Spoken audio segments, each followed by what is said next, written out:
He walked in like he already owned the outcome. Head high, suit sharp, confidence dripping off him like cologne. But he had no idea, no clue that one careless sentence, spoken in the next 60 seconds, would flip the entire room against him. In that glass tower above Dallas, where billion-dollar decisions are made with quiet nods and tighter smiles, Jordan Cole was about to learn a brutal lesson.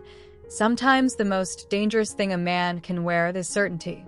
He strode past the glass doors like the city owed him a standing ovation. His navy suit was tailored to perfection, hugging every line like it had been stitched with ambition. His shoes gleamed like polished obsidian, slicing through the morning glare pouring through massive windows.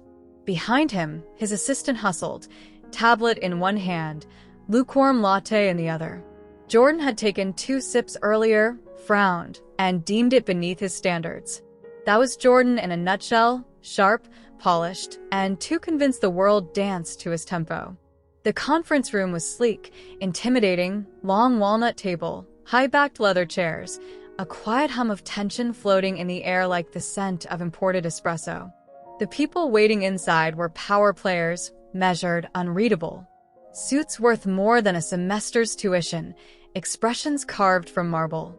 These were the type of people who made decisions that moved markets. Jordan opened the door with a rehearsed smile, all charm and performance. "Good morning, everyone," he said, his voice smooth, his tone dismissive, like he was addressing a group of interns, not equals. Hands reached out. Polite greetings exchanged. All but one. At the far end sat a woman, still, focused, entirely unbothered by the theater at the door.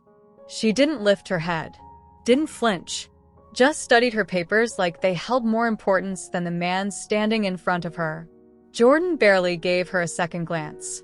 Slim, elegant black dress, hair tidy, accessories minimal. No laptop, no nameplate, just a watch on her wrist that didn't try to scream wealth. In his mind, she was background, an assistant, maybe a junior analyst. Not worth his time. He breezed past her without pause. Then came the moment. He gave a flick of his hand, a throwaway gesture that sliced through the air like a knife. "I don't shake hand with staff," he said, chuckling like it was a joke. Only no one laughed. Someone cleared their throat. A chair creaked. But the woman? She finally looked up. Her eyes met his with a calm that didn't flinch, didn't need to. It was the kind of calm born from knowing exactly who you are and how much power you hold. In that split second, Jordan didn't recognize the shift in the room. He was still too busy planning his victory lap, imagining the signatures, the champagne, the headlines. He thought he was here to impress. He didn't realize he was already failing. Then came her voice. Low. Measured. The kind of tone that doesn't shout because it doesn't have to. "Mr. Cole, thank you for coming." He laughed again, awkward now. "Let's not waste time. I know you're busy. Time is money, right?" Silence followed. And not the good kind. Not the kind that builds anticipation. The kind that feels like a room full of people waiting for someone to wake up from a very public mistake. That was the moment. That tightening in his chest. Not panic. Not yet. Just the first tremor of something crumbling deep inside. His confidence, once bulletproof, flickered for the first time. And still, he didn't know the truth. The woman he had so casually dismissed? She wasn't staff. She wasn't junior anything. She was the managing partner of Apex Ventures. The gatekeeper of the $2 billion Jordan was banking on to save his empire from collapse. He dropped into the seat at the head of the table like it was his throne. Old habit. Power play. A signal to the room. I'm in charge. But this room didn't move for him. No one shifted. No one looked impressed. And something in the air felt different, like everyone else had already read the last page of a book Jordan was still trying to open. He straightened his cufflinks like he was prepping for a show. "Let's talk numbers," he said. "I've got projections that'll make all of you very happy." He looked around, expecting nods, hungry eyes, some glimmer of excitement. All he got was stillness. A few stiff smiles. But no one leaned in. No one reached forward. And for the first time in his career, Jordan Cole realized he might have walked into the wrong room wearing the wrong armor. And the price? It had already started collecting interest. No one leaned in. No one took notes. No one even looked curious. Jordan might as well have been reading headlines from yesterday's paper. Everyone already knew the ending. Then, without a word, Maya Ellis rose from her seat at the far end of the table. Not rushed, not flustered, just steady, like the room was hers all along. She didn't need to raise her voice or demand attention. Her presence did the talking. Click, click, click. Her heels echoed softly as she walked to the screen, each step more deliberate than the last. Then came her voice, cool, clear, and razor-sharp. "Before we go any further," she said, pausing just long enough to draw every eye, "let's clear one thing up. Kindly do us a quick favor. Please hit that like and subscribe button if you are touched by this story. Your support keeps us creating and sharing more powerful stories as this one. Thank you. Now, let's get back to our story." Jordan arched an eyebrow, trying to play it smooth. "Oh," he replied, leaning back like none of this rattled him. But she didn't flinch. A quick tap on her tablet, and the massive screen behind her came to life. His company's logo appeared. Clean, bold, impressive, until the subtitle hit him like a punch. Liquidity Risk Assessment. His smile stayed frozen, but his stomach turned. This wasn't how it was supposed to start. They were supposed to talk expansion, growth, strategy. Not risk. Not exposure. Not that. Maya turned back, face unreadable. Calm eyes. Controlled breath. "Your pitch is compelling," she said. "But before we talk about what you want, we need to talk about what you're avoiding." Jordan laughed. Tight. Hollow. "I think my numbers speak for themselves." "They do," she replied without blinking. "And so do your burn rates. So do your Q2 and Q3 dips. So does the lawsuit in North Carolina." A pause. "Should I continue?" Jordan blinked, caught mid-breath. She wasn't some assistant with spreadsheets. She was 10 steps ahead, and every move she made was deliberate. Each fact, a blade. He shifted, trying to regain control. "Look, I didn't come here to dig through old news. I came here because this partnership benefits both sides." Maya tilted her head slightly. "Partnership," she echoed, letting the word linger like smoke in still air. From the corner of the room, a gray-suited man cleared his throat, speaking gently, almost nervously. "Maya, should we move forward?" She didn't glance his way. Her eyes stayed locked on Jordan. "Yes," she said. But the way she said it, measured, final, cut through the room like glass. And in that moment, Jordan felt it. The shift. The loss of footing. The slow unraveling of control he thought he had. He stretched another smile across his face, but it didn't reach his eyes. His jaw was clenched now. What he hadn't figured out, what hadn't clicked yet, was that this wasn't a negotiation anymore. It was a reckoning. And Jordan Cole was already losing ground. Before this boardroom, before the leather chairs and the sterile tension in the air, Jordan was a kid with nothing but grit and a half-dead laptop in a Tempe dorm. He wasn't handed anything. He coded his way up, bootstrapped every success. First came a clunky app, then a buyout, then another. By 28, he was swimming in his first 100 million. By 35, he wasn't just rich. He was the kind of rich that got invited to give keynote speeches and grace magazine covers. Jordan had become a symbol, the golden boy of tech. Bold, brilliant, self-made. But somewhere along the way, the hustle turned into hubris. The kid from Colorado got replaced by a man who couldn't hear criticism over the applause. He stopped listening, stopped questioning, because for years, walking into rooms and owning them had always worked. Why doubt it now? Only cracks were forming. Quiet at first. 2 shaky quarters. A public fallout from that messy North Carolina acquisition. A delayed launch that became a joke in industry circles.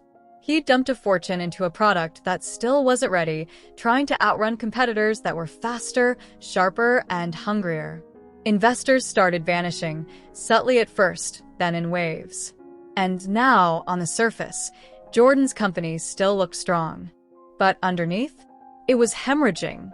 This meeting with Apex Ventures wasn't just another pitch, it was survival. Without their $2 billion, his empire wouldn't last 6 more months. So, he told himself this morning, like a mantra, be bold, be calm, lead the room. That used to be enough. People didn't want vulnerability, they wanted vision.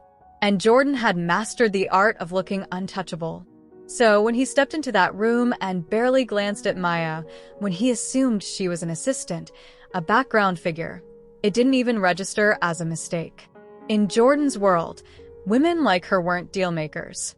They were note-takers. The kind who booked the meeting, not ran it. That blind arrogance? It was about to swallow him whole. Now he sat there, cufflinks gleaming under the fluorescent lights, eyes locked on Maya as she addressed the table. Her voice was level, calm, but laced with steel. She didn't raise it. She didn't chase approval. She didn't try to charm the room the way he had. She didn't need to. And that shook something in Jordan. Because for the first time in a long time, someone else had the power. And it wasn't him. For the first time in a long while, a sliver of doubt slipped through Jordan's confidence. What if I'm not the one calling the shots anymore? He shifted in his seat, eyes flicking back to the glowing screen. His name, his company, framed beneath a headline that screamed risk instead of vision. This wasn't a discussion, it was a dissection. And the subject on the table was him. Still, he held the smile. Tried to steer it back. Maya, I think we're aiming for the same outcome here. Expansion. Industry dominance. This partnership can make that happen. She tilted her head slightly, not blinking, just watching him like a scientist observing a test subject. Maybe, she said quietly. But I'm not sure we see leadership through the same lens. Jordan leaned in, voice sharpening with the same tone that once closed 8-figure deals. I've led every inch of this journey to get here. That's not about to change. A small smile played on Maya's lips. Subtle. Calculated. We'll see. But what Jordan didn't realize, what never crossed his mind, was that the decision had been made long before he even walked through that door. Every word he spoke now wasn't changing the outcome. It was just proving it. Maya Ellis understood power.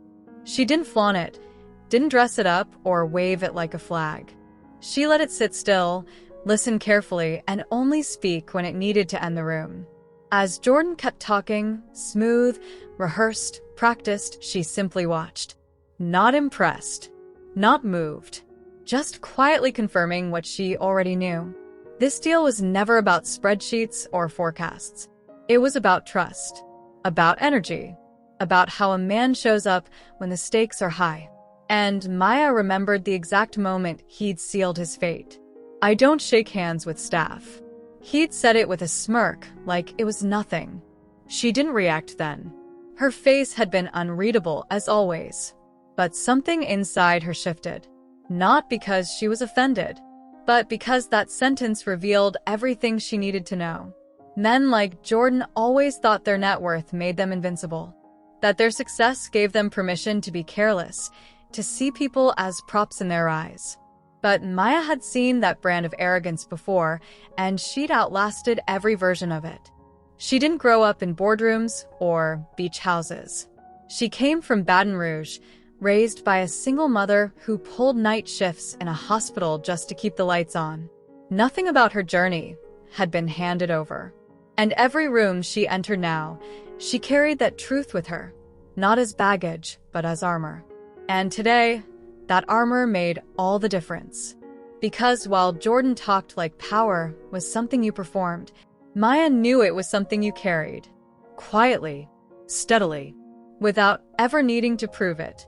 Every room Maya ever entered sent her the same message, sometimes with whispers, sometimes with stares, that she didn't belong. But she never listened. She observed. She adapted. She climbed. And now, She stood at the top, managing partner at Apex Ventures, holding the fate of Jordan Cole, empire in her hands. She tapped her screen. The presentation shifted. Charts filled the display. Metrics, projections, risk. Then, bold red letters, cash flow concerns. She didn't pause. "We've reviewed your proposal," she said evenly. "And our firm has serious concerns about the sustainability of your model." Jordan's posture stiffened.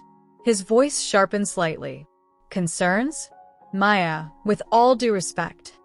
She cut him off, not with volume, but precision. "Respect is where every deal begins, Mr. Cole. Without it, nothing else holds." The air in the room snapped quiet. Eyes darted between them, and in that silence, she saw it, his mask slipping. Just a flicker, but it was enough. Enough to know the pressure was finally sinking in. Maya let the quiet hang. In her world, silence wasn't awkward. It was strategy. And right now, it was digging beneath Jordan's polished surface like a slow, steady blade. She closed her tablet, stepped to the front. Not to take a seat, she didn't need one. She stood where power stood. "We've made our decision," she said. Calm. Final. No theatrics needed. Certainty didn't shout. Jordan's smile twitched. "Great," he said, trying to sound relaxed. "Let's make it official." Maya didn't move. Her stillness became something he couldn't penetrate. A wall with no door. Apex Ventures will not be moving forward with this deal. The sentence hit like a verdict. Jordan blinked. His grin froze midair. "I'm sorry, what?" Maya's tone never wavered. "Your proposal doesn't reflect our values or align with our long-term vision." Her words were precise, not rehearsed. Remembered. Jordan felt the heat crawl up his neck. "Come on, Maya. This can't be about values. My company is leading the market. We're projecting a 40%. It's not about numbers," she said, cutting clean through a spin. Her voice didn't rise. Her eyes didn't flinch. "It's about character." The room was frozen. Not a word. Not a glance. Just the low hum of the air conditioning, like even the air didn't dare interrupt. Jordan swallowed hard. He wanted to push back, to defend himself, but the way Maya looked at him made it impossible. Steady. Certain. Like she already knew how this would end. She took a step closer, lowered her voice, and spoke just loud enough for him to hear. "You had a choice the moment you walked in. One small gesture could have opened a door, but you slammed it shut before we even spoke." Jordan's lips parted, but no words came. For once, he had nothing. Maya turned to the rest of the room. "That concludes our meeting. Thank you." Chairs shifted. Papers rustled. No one looked his way. They just stood and left, quiet, deliberate, like they were walking away from a sinking ship. Jordan stayed seated, hands gripping the edge of the table like it could anchor him. Then he found his voice. "Maya, wait. This is $2 billion. That's not a casual call." She paused at the door, looked back once, calm, unreadable. "Neither is respect, Mr. Cole." And then she was gone. Just like that. Jordan didn't move.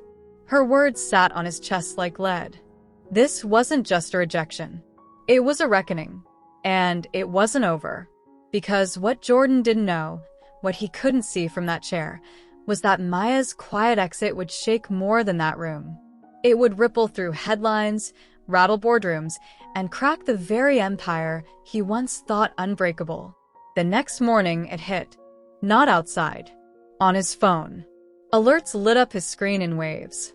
Missed calls from his CFO. Emails piling up. News headlines bleeding red. Apex Ventures backs out of Cole Dynamics deal amid leadership concerns. Market confidence in Jordan Cole shaken after sudden exit. Did ego sink the deal of the year? Jordan sat on the edge of his massive bed, staring at the headlines like they were written about someone else. This meeting was supposed to be private. But clearly, someone had different plans. And if he had to guess, he already knew who. He opened his email, more fallout. 2 major investors had already withdrawn. Stock futures were tanking. And it wasn't even 9 a.m. His phone rang again. It was his lawyer. The voice on the other end was tense. Jordan, we've got a problem. Horizon just went public.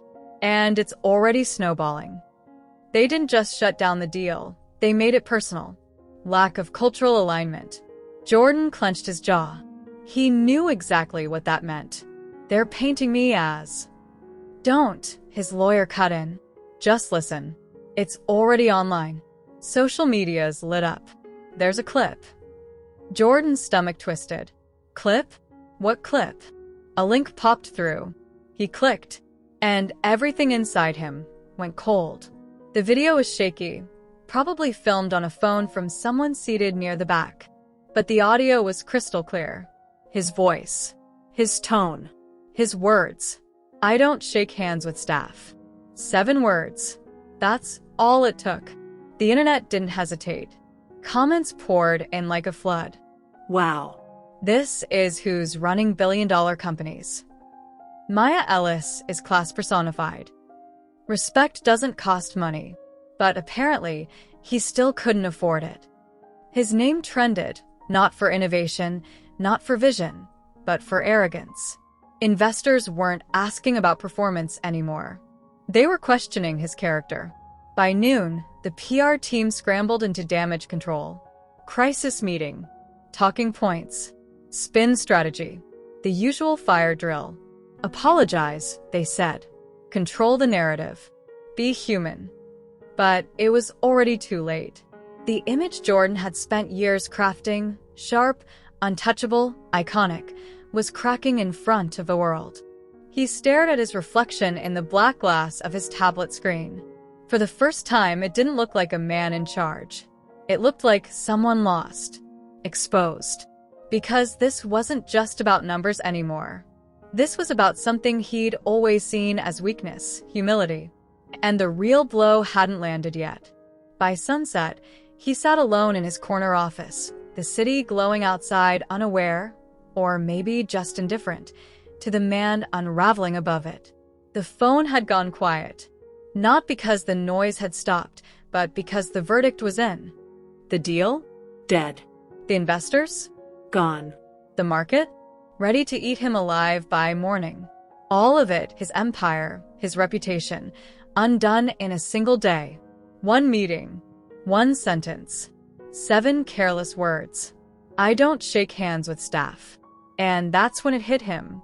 It wasn't the money that ruined him. It was the mindset. The belief that power meant people were beneath him. That deals mattered more than decency. But the woman he dismissed, she showed him otherwise. Maya Ellis didn't raise her voice. Didn't fire back. She didn't need to. Her composure said it all. And that quiet grace? It spoke louder than his billions ever could. He opened his laptop and searched her name.